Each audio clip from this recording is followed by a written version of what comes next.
Welcome to the first episode of To Be Quite Honest. Today, I will be discussing evolving trends in real estate in Nigeria.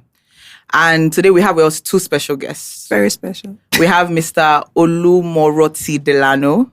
He worked on Lakwe Lakes Golf and Country Estate. And then he also did the master plan for Nikon Town. Yes. Designed Chevron head office. Yes. Total. Yes. Amongst other things. I mean, we can go on and on about what you've done. I just want to ask one question.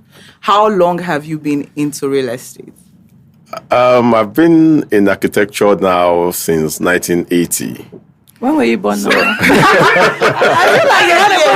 make me feel like a grandfather.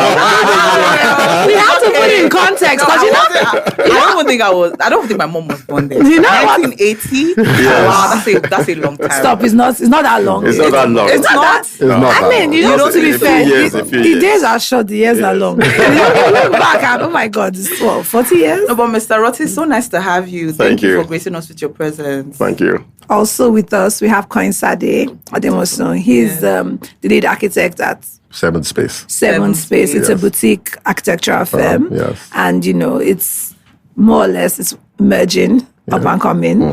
And he's working on a lot of modular projects, real estate in town. And I think I want to just throw surface light. So modular projects are basically homes that are easy to dismantle and aid easy mobility so you don't move them around. So think of when you have a construction site, when you drive past those buildings and you see something's coming up, or for example, you see construction, they're putting up a building and they're like mobile offices around. That's what that's more or less what.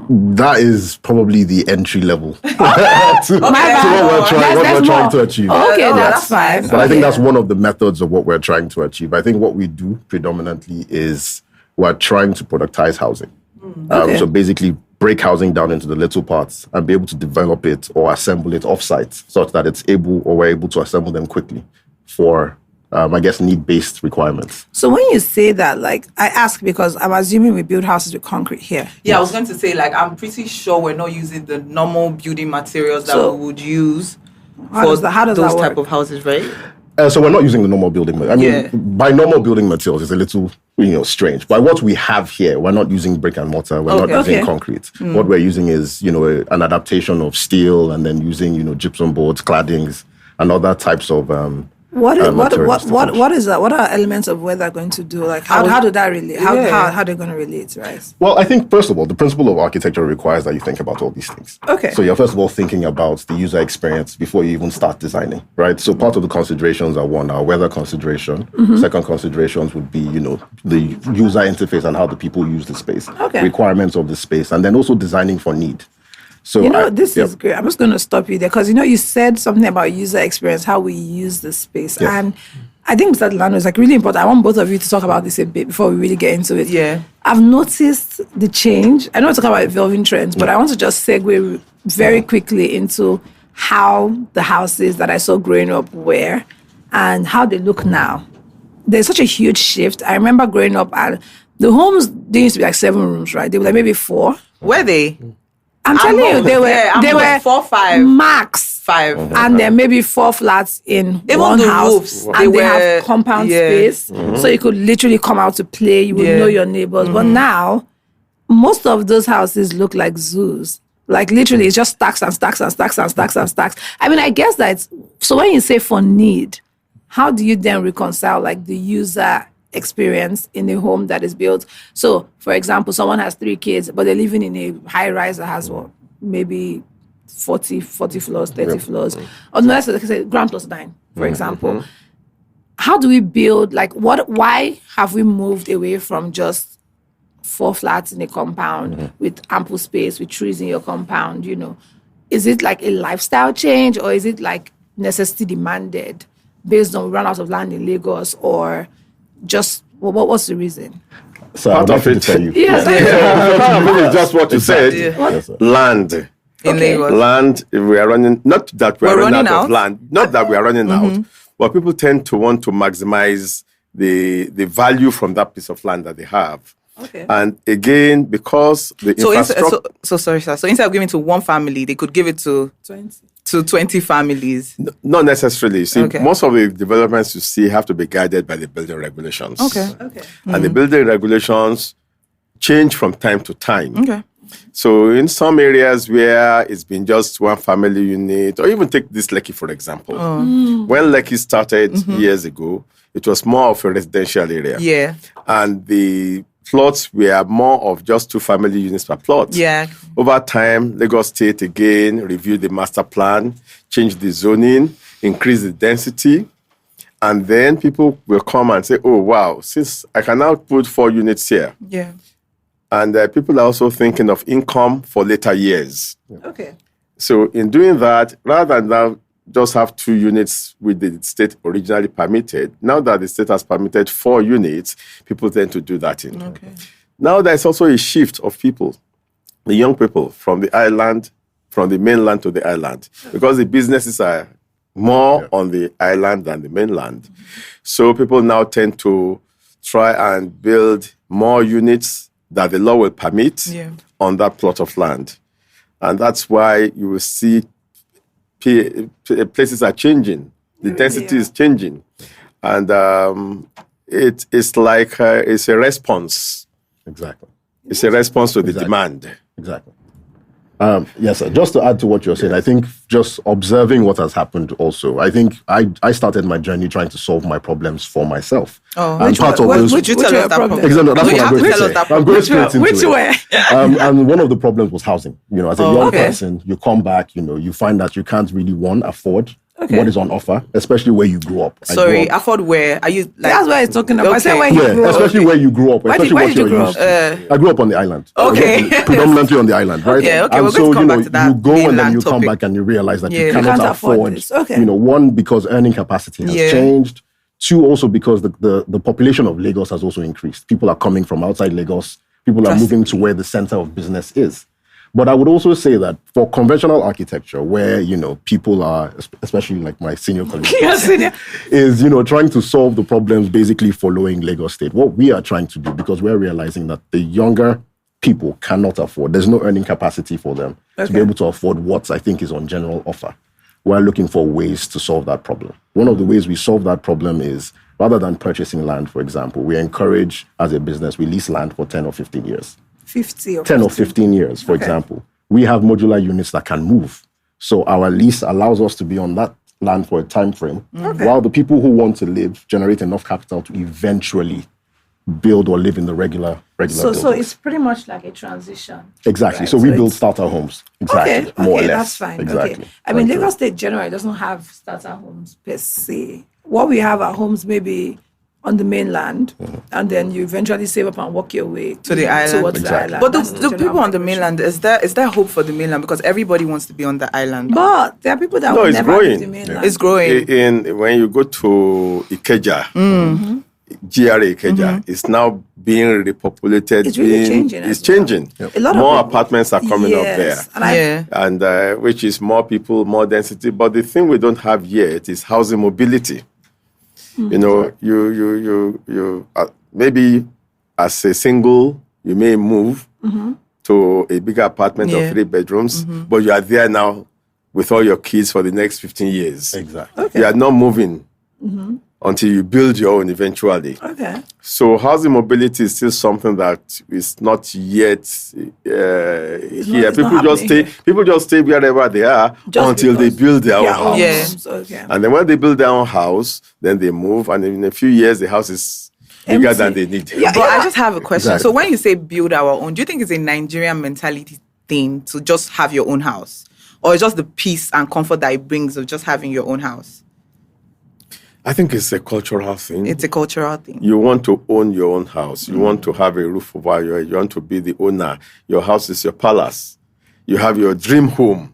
A lot of people build their dream homes when they don't actually need that dream. Did you actually just say it's always their dream home? It always has to be the dream home because the dream home would always change. I'll tell you about my mom. I'll tell my mom. So there's 3 of us, right? So my mom has 3 kids. So it's her husband, 3 kids. So that's 5 people.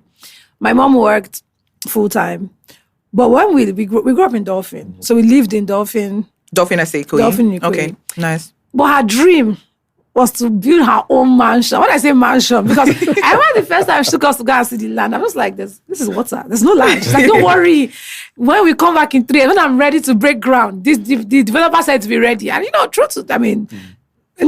fair to her, she's put up a mansion, but nobody's there. Because the time it took her to find the land, get the money, get the person to put the sand, to fight, allocation, all of those things. Everybody grew up, we went to school, we got married. So literally, it's her in her mansion of 7 bedrooms. It's 2 floors. She's over 60. You can't climb the stairs again. But already, you know something. She doesn't want to move. It's still her mansion. Yeah, so now, and that's the thing. I feel like Nigerians generally, we don't like to face reality. So now you're there alone. You're at the end of the world. Nobody's coming to see you. You can't climb the stairs. And we need to ask Ore where the end of the world is. Where is the end of the world? It's far enough. Where? It's far enough. Don't say where the end of the world is. It's far enough. Chevron is it's the end close of to the BGC. world. But here's all her business. Everybody lives like a good 50 minutes. No, okay. 40 so you guys minutes. want her closer? She should come because everyone has left. But she's like, no. So every time she finds reasons for everybody to sit in traffic for 2 hours to come back to see her. And I feel like, I don't know if it's an older Nigerian thing or... I was going to ask Mr. Roti. Yeah. Like for you now, Mr. Roti, where do you stay closer? Yes. Phase one? He stays around there. Okay. Yes. So it's like, imagine your daughter telling you to move to maybe VI or Ikoyi. I mean, they're close now. That's still very... Except he tells you to move to Banana. That's the only way you're going to get up. That's the only way you're coming But out. I have a friend, to be fair, whose parents, they grew up in Apapa and they had a really nice home.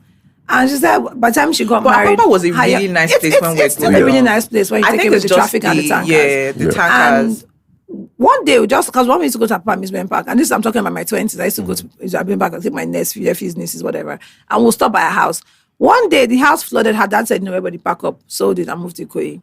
Her parents live in like a 2-bed in one of those Ikoyi developments now, and so it's like they're happier with it. But I feel like a lot of older Nigerians don't want to do that. Gradually... Do you feel I think it's a changing It's a change. It's Yes. a changing trend. Like Just it's gonna like be you that said, shift. evolving trend. It's a change. I Yeah. mean, people are going to move. Okay, you're in Lakowe now. Yes. There are small homes there, smaller homes there. And after a while, you get to an age that, why do I need this 5-6 bedroom? All the children are out, everybody is out. The age of they're coming to stay. No, they will come and stay in the hotel next door. To Literally, nobody's going to come and... So yes. people are going to then move. Now, like in Lekki here now, you find that a lot of places are becoming commercialized. Sure. So sooner than later, maybe it gets to your street and then there's so much noise, there's traffic. So you start thinking of moving. Yeah. Say, oh, the children are all out. So maybe I look for a 2-bedroom, somewhere quiet, somewhere serene. You are retired. Banana. Then you move. So eventually, banana has become those are the retirement evolving home. trends that people will move. Even now, real estate, people are thinking of 2-bedroom units, 1-bedroom for the young professionals. Yes. Exactly. So to make it affordable for them. So those are things that are changing and will continue to change with time. Exactly. Yeah. And you asked the question earlier. I think your question was about why people are coming to the island. What's wrong with the mainland? I think obviously one clearly said earlier that's where the jobs are. True. Right? And people go to where they can earn. But I also believe that government has a responsibility too, because in city planning, you can actually direction or position growth to happen in a certain area. I was talking yesterday and I was just thinking so there's a direct train from Lagos to Ibadan. What's like Oyo State doing about moving some of the businesses there? Like how are they trying to lure businesses? Because if there's a 1-hour train, ideally, because in the UK, people live in Kent and work in London. Exactly. And they get to work in 45 minutes. They get to work in 50 minutes. The time it will take to come from Ajah to VI is already 1 hour. It's 1 hour, 30 minutes anyway. So why isn't it an option that the government is exploring?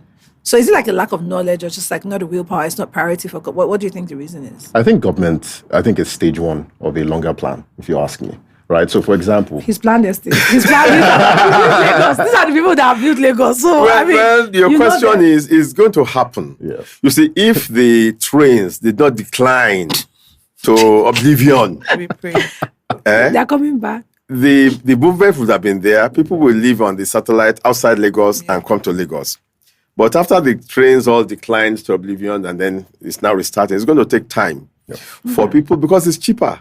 For me to live in Ibadan and work in Lagos, it's cheaper. The rent, everything is cheaper. The schools are cost cheaper. of- But you don't think Cost of that living will is catch lower. up? So it's going to take time. People are going to move. I agree. Yeah, definitely. But I happen. think People if we're having more people live in Ibadan, they would have to do something about increasing.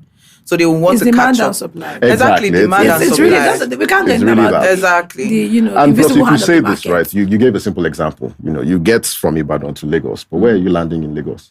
That's another From thing. that location to your you office. now land in They will Lagos. do We just don't landing take you. in Lagos Exactly. alone So the to get network to is the not office. is not It's robust not. enough It's not. for that kind of mobility. It's not. But So it's you- developing, and we're getting So you there. think there's like an intricate relationship between like transportation infrastructure and real estate? I think all infrastructure, if you ask me. Linked together, all All of it. That's why people are leaving some areas. Yeah. You know why the CBD in Lagos declined? Marina and Broad Street.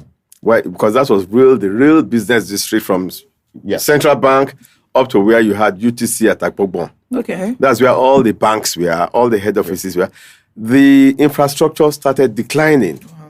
These were in the days you may not know We don't. when we had Nitel.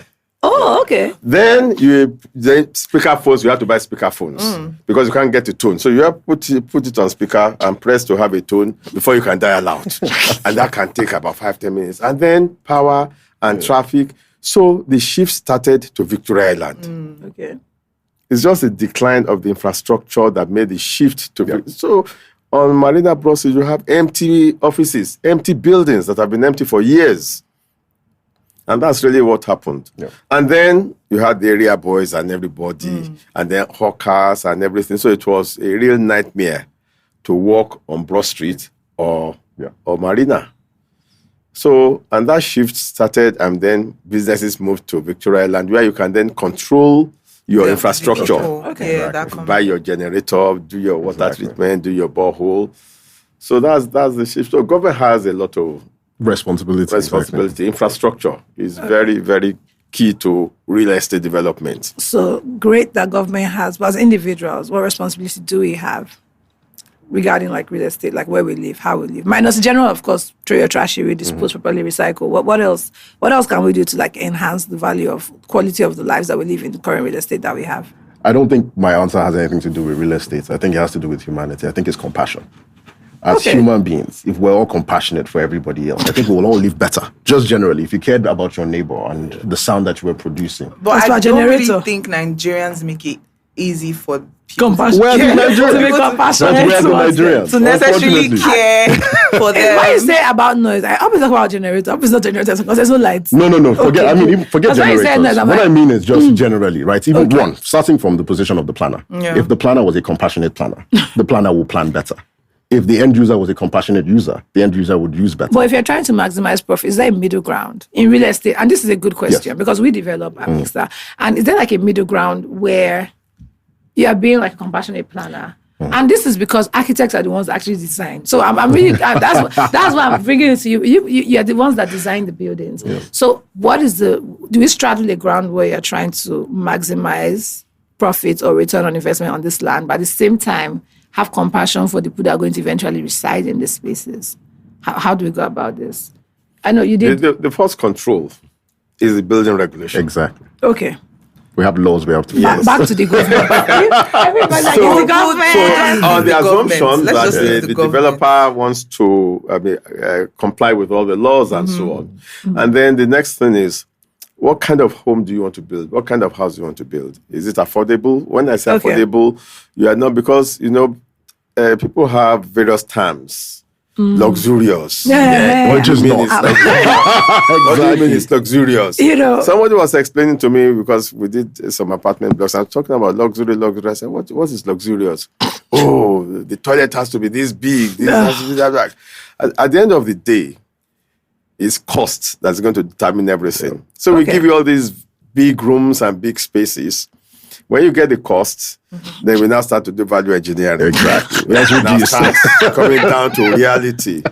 Because, when you put so much in, you also want to get your returns back. Yeah, and that's part of the problem. Nobody wants long-term investments. Exactly. When you say long term, what do you want to, if you have a property now and you have to put a block of flats, the you want to results see as the quick. money back in 7 years, 6 years. Nobody wants long-term, 20 years, 25 years. Yeah. I guess because who can see 20? I think the challenge And is it's this. easier for older people to see 20 years. They've seen it already. I feel like I mean, also other changing. I people, think- it took, obviously, it no, was. but here's the 20 good years is relative, right? So if you've seen 5, you can envision 20, right? Because you started it. But I feel But what happens when 5 is not as good? I But- mean, that's why they then want to see it's the it younger as people quick. that haven't seen 5 good years. That's why 20 is difficult to Yeah. envision. Because it's hard already. Well, because I feel like And the truth is I'm this. saying that, but somebody who puts up a development, Yeah. once Once it's they are returns return on immediately. investment, yeah. Yes, I understand that. Yeah. Yes. I think this also because so the conversations I've been having, and I would say maybe because we're operating slightly different from the conventional architecture firm. We're actually more of a business. We're trying to, get Make investors. money. And everybody's trying to make money. Okay, But 'cause I'm I'm saying just trying like- to get investors. Oh, We're okay. trying to grow because we're trying to do a factory, for example. Yeah. Okay. We're looking at it from a completely different angle rather than, the service provision of architecture. Right. And because of that, you're finding that your real estate return is being compared to other returns. So Oh, yes, because you have 5 years investors. is being compared to a tech a mutual startup. fund or Okay. a tech startup Okay, or that everything. And so if you're going to the market to raise money or to, do some form of development, the same people you're talking to, the VCs, are weighing your proposal against the proposals that are coming against them. Okay. So those are some of the challenges that we're also facing in terms of real estate evolution and with the young people.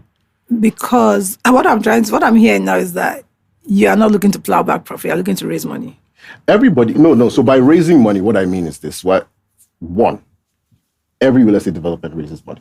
Okay, this is Right? true. But Standard. that's selling off plan. Exactly, Or, selling okay, off plan or yes, whatever it is. So that is still the same principle in a sense. But- However, because we need to be able to do things that we don't have the capacity to do now, you have to project. So for example, if we have a projection that we want to build, say 100 homes, or 100 modular homes by the end of the month, right? If we have the offtake, Does technology allow you to put 100 homes in a month? there's technology for that. Barring like cash constraints. But of course, 100%. Because what we're doing is modularity, right? You design one thing, you replicate it many times. Okay. So you design it once, you perfect your design, you replicate as many times as you can. And I think that's what we keep, you're trying to, reiterate with our business. Okay. How do we fine tune our process to the point where it's the same thing over and over Plug and again? play. Because we have a generation that really just needs homes. We're Like, not yeah. as particular As- as our parents were about the about. We just need space things or- that are good. Honestly, and work and are really functional. and truly. I tell people I don't know why anybody needs stairs in their homes. A bungalow is fine. Why do you need Bungalow. stairs? What are these staircase to do? Plus, I'll say this though. No, what are these stairs? I generally Bungalow, the land is just not there to have bungalows all over the place. We don't have it anymore. Because honestly, I anymore. just feel like it makes so much sense, Yeah. like logically, to have everything on a flat lay. Like it's Yes. literally, you want to enter your house, look, See the room, yeah, see the kitchen. yeah. Yes. All things being but equal, the yes. climbing is I go to people's houses, like it's a terrace, it's 3 floors. I'm just like, so if you forget your yeah. phone downstairs now, you go downstairs Yeah. 3 times. Then on your way up, you now forget your scarf. Go down again. It doesn't work. I mean, I guess it has to because that's our reality, but I don't I think know. that's really what's happening. Reality is forcing people to move where they can. We don't have the land anymore, so you have to build up. Okay, when you say, I like that you say we don't have the land because we have at Mixta, we're developing Lagos New Town. I know you're aware of that. And there's land there. So when people say that we don't have the land, I'm just like, I think it's The question What else is is there? still the infrastructure. The mean, question is still the infrastructure. be fair. Yes, you can say there's land. You just said, how long will it take from Maja from Lakowe here? forever, literally. So we have all these, if all our roads were there, Okay. all the roads that are on paper, all the roads are on paper. Regional road, coastal road, everything is there on paper. If they were actually on ground, Okay. people will move. People will live in Ekpe and work in Lagos because you know that in 40 minutes you are in at your Lagos. place. So, but that's the problem. And that's why areas like here are being overbuilt. They're Okay. dense. Exactly. So And overcrowded. what is the solution? Compassion. Minus compassion. Minus compassion. Solution. Development Let's, Mr. Roti. of infrastructure. So you think that's Is key. Development of infrastructure. If that's why I see how long it took Lekki to come up. When Lekki was done in Jakondi's time. Okay. Yeah, but that before it came up because there was no road. When I was building in 2003, Where you're staying? yeah, Okay. we drive to Queens Drive because there was no road. Queens Drive, and we take the ferry from Queens Drive to where Oriental Hotel is. Adat. Eh-heh. Okay, yeah. Exactly. But there was no road. How many people? So until the road came, and then people started building. So Lakowe, which is quite an hour, 30 minutes from here, when there's no traffic. On a good day. If the road was good, people will build along those axes. You can see all the estates that are coming up along those axes. There's so many. But it's just the road, the infrastructure. But I feel like people are moving irrespective. Like there are no roads and those places are full. They're moving, but the lifestyle. Then you wake up at 5 o'clock to 4 o'clock to be in the office, and then you stay in the office, you stay till 11. It's telling. I don't know. So there's definitely a huge impact on just the quality of real estate, like related to quality of lives that people live in Lagos, right? It's so just before we round up, just wanted to ask, what do you think the future of real estate would be? Look like for Lagos? What do you think it would look like now in Nigeria? It will continue to grow. It would. Yeah. Look at the number of signs that you see on the road of homes, various homes, even on all over the island, and everywhere. People are building. The population is there. The young professionals continue to be churned out every year, and they have to live somewhere. So there is still a lot of hope. It will grow all over the world. It's not static. As long as the population is there, people are schooling, investors will come, put up buildings. After a while, people will now start shrinking the buildings. Then, It was smaller than was currently existing. I think it's already small. Yes.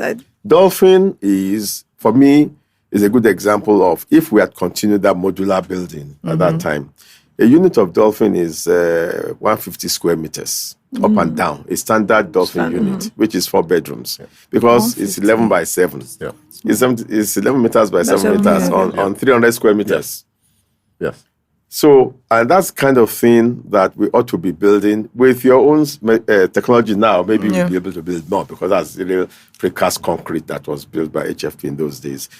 If that had continued, more people will have homes. In fact, you see, when Dolphin was being developed, it wasn't the people that it was being built for that. That's always what happens. But that is like relative to everything. Everything. Everything. It's not who they built it for that. That occupies that. And I feel like can afford it. And that brings another problem. A lot of people can't afford a lot of things. And abroad, there are financial methods to solve those problems. You can get a mortgage. In Mixta, we already provide Mixta provides funding. a lot of alternatives. Yeah, in Mixta, we do. We do, yeah.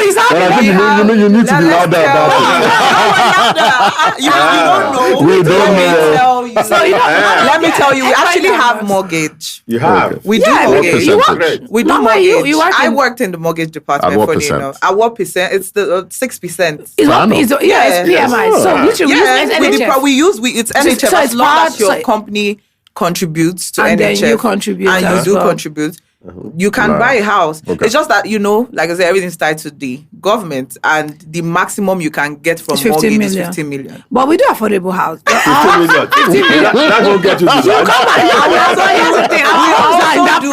HSF. We also do HSF. But our affordable homes are in that price range. Yeah, they are. And even though government caps it at 15 million, you have an equity contribution. You can add. Yeah, we now share the payment for you. 12 months. So you can have another 5. I don't have to pay the 5. Even if you don't want to go through mortgage, we provide payment plans for you. Yeah, so nobody said. So we try. What is the sign up? Sorry? For mortgage. Is it 20 years, 25? It's relative to when you retire. Yes, it's your age. So 60 for Nigeria is the retirement age. Yeah. So when you get to 60, before you get to 60, you have to have finished paying back. Yeah. And because in Nigeria, most of our type of mentality, you don't want to owe that long. So when the people that come on, as possible, people that come on that are 35, when we tell them you can pay to 60, say, no, go for 5 years. In 5 years, I'm done. They say, no, go for finish in 5 years. Can I pay as I get the money? Because nobody wants to owe anybody, and you know how it is sometimes with all these things and the government. So. Anyways, but we do alternative. I think if that was more available, because it really just can be. I think you should look for bringing it on for you. For your 100%. Now that I know that it's available, it is. Let me tell you, I think the thing that really makes it difficult is just the stress of processing. Anything you have to do with government, the story is long. But we're not going to get into that. But Mixta also processes those. Yeah, we help. We help with we helping the process. Like I said, I worked in the mortgage department for so she knows in and out. from inception when they started in Mixta. Okay. So we help you with basically everything. Okay. So the only thing you just have to do is pay your money. Pay your Let's money. not pursue you. Don't default. Exactly. And But apart from that, it's a very seamless process. And like you said, I will be nice for more people to actually be aware of it. And that's why we're doing this. So that people are aware, young people know that, okay, you can actually get a house, own a home, have your own place, So, yeah. Okay, so before we close out, I mean, I think it's really important that before we ask where we can find you, we want to find out what's the best architectural work. Yes. Oh my God, that's my favorite question. I don't know why you forget. I don't know why I forgot. Okay, so Mr. Delano, you have to tell us for real. Okay, and then we also have to shout out to your daughter. Just walked in. Hi, Angela. We brought your dad on the podcast. He was saying that when I told my daughter I'm doing podcast, where? We invited him. But thank you, Mr. Delano. So what's your favorite design as an architect that you've done? You've done every tremendous work. When I sent your bio over to Ore, she's like, Tell me what I cannot do. Because tell me what he cannot do. First in my head, I was like, did you ever care? That's it. It's actually difficult to say.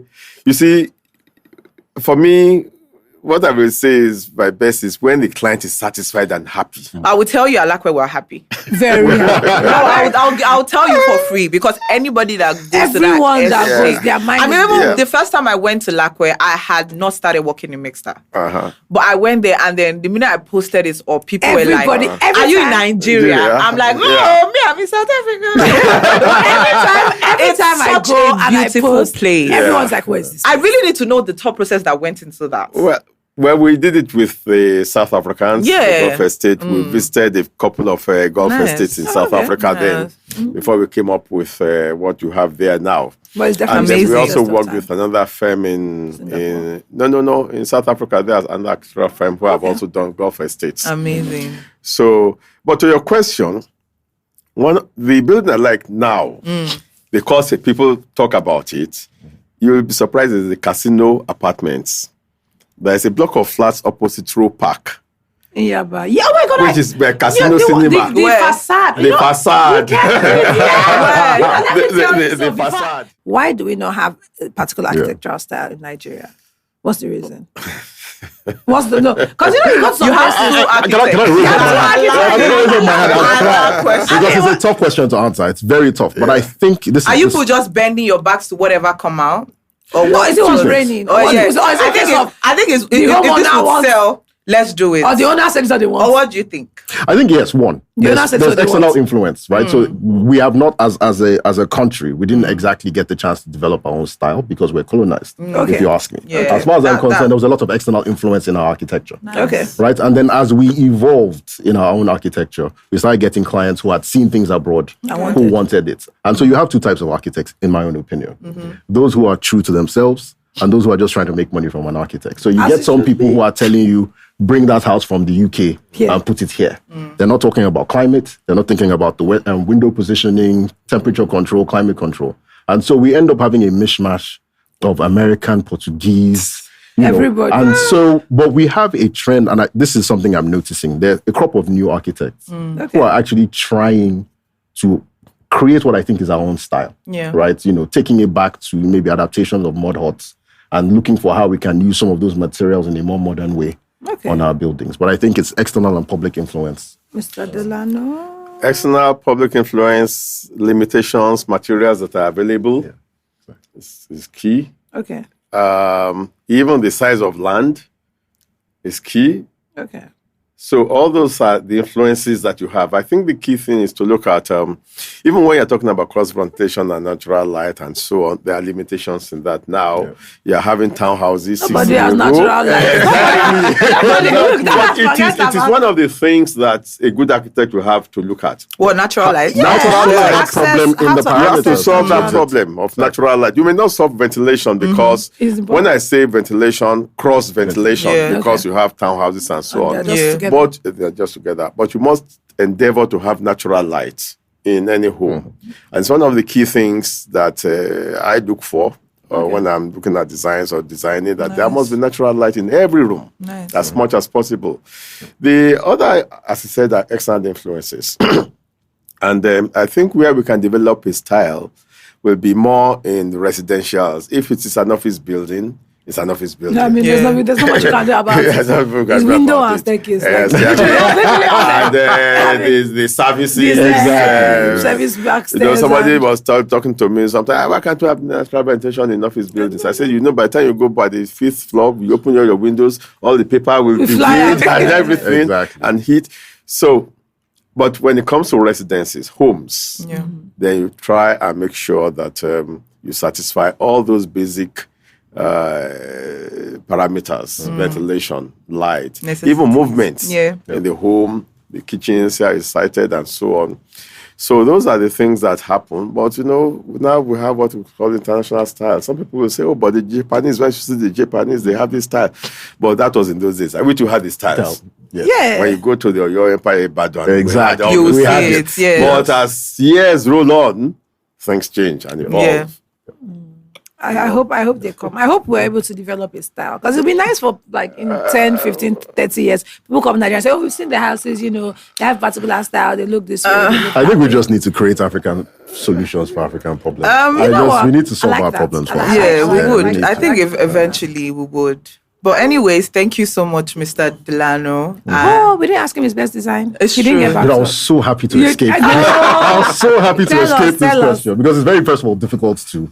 My favorite design is a 28 square meter space, which is probably the size of this room. Oh, okay. It's a modular house and it's designed for optimization, which means that each piece of furniture has multiple functions. Okay. And the idea is, how do you reduce the living requirement space for people? Obviously, a lot of research was done from China and Japan as well. But that's my favorite design. It's called the Homie. It's part of one of my projects that we do. We have to do. Where can we find it? We need to see that. I'm actually curious. Where can we find it? Tell us. That website link.